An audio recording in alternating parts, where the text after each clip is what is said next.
my current creative process is that I use meditation before I start working.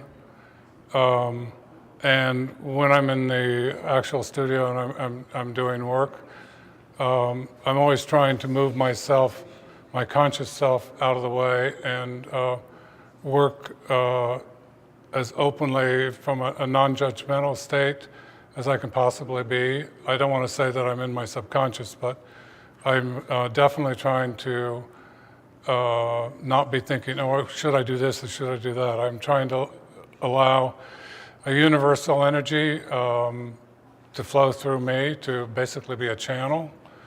I think along with that is all of the history of my life, you know, the art education that I've had, the art that I've been exposed to. That's all certainly goes into part of my creativity today. I think my creativity is tied up with perception as well. So my thoughts about what's going on in the world around me is influencing my creativity. And the other thing that I can say about the creative act for me now is that probably I'm 66, and that probably it's been the last 10 years of my life that I understand that I'm working as a mature artist. And that brings to my work a level of confidence and also a sense of direction that I no longer have to wonder about what's going to happen next, because my work seems to be progressional, and every piece that I do builds or gives me something to move into the next piece. So it all seems there's a synchronization that's going on with my work. My materials change from time to time. I'm a painter, but I do a lot with collage. I was going through a series of working with very nuanced colors 3 or 4 years ago, and now all of a sudden I'm moving into brighter colors. But the work is very reminiscent of each other, and what's going on around in the world, what's going on in my world, meaning politics in the world, what I'm reading, what my emotional stability. That's all comes to become play in my creativity. I grew up in a family of people that appreciated art, even from my earliest childhood memories. I remember looking at art books, not only at my family's house, but my grandfather's house. My aunt was a painter. I had a great aunt that was a painter. My sister, I have a sister that's 3 years older, and I always looked up to her as a role model for my artwork. And then at age 13, I actually started my first oil painting lessons. And from that, I started these lessons with an American impressionist that was living back in Ohio, which is where I'm originally from. And that really kicked off my art career. So I had my first museum exhibition when I was 15. I started doing wire sculpture.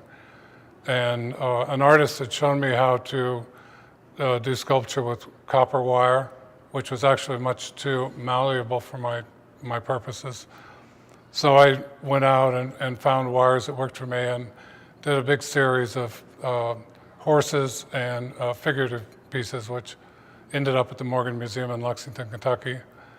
And then my career was off, and I've been in fine arts and a working artist ever since then. So it's over 50 years of working as an artist. That's who I am.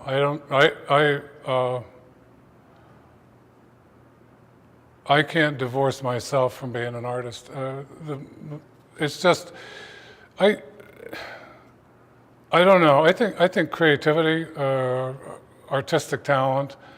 If a human being were a cylinder and it had kind of a screw top and there were a little notch on it, like an aspirin bottle or something, I think mine just got stuck on artistic interest, and so it's just like it runs throughout my entire being, and I can't stop working. I don't know what happens. I guess I just keep working until I'm dead, but it's really important for me to work all the time, and that's also something that affects my.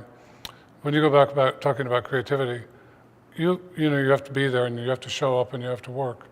But I cannot stop being an artist. And I can't stop being an artist when it comes to how I live, who I live with, who I see. You know, it's just totally, it's part of the fabric of who I am. You know, it's the tapestry of my life to be an artist. I'm going to talk about being an artist and being blind. I don't think that the fact that that I lost my vision. I started losing my vision when I started having eye problems when I was 10. At 15, I lost the bulk of my vision. I had about 3% field left in one eye. I lost it all when I was 40. And that brought in a variable in my life, but I don't think that it has affected the artist in me. And it seems to me, and I think it's kind of the chicken or the egg thing, like what I'm doing now, I often wonder if I had been sighted, would I still be doing the same thing I'm doing now? And I actually don't know the answer to that. So I don't know if the lack of vision has contributed to what artwork I'm doing. But one thing that I do know about the lack of vision is that it is not, it's not a handicap. It's not something that I feel that has been an obstacle in my life. If anything, I think that it's opened me up to having a broader understanding of seeing and knowing the world. And I actually look at not having vision as an asset and not as a negative factor in my life.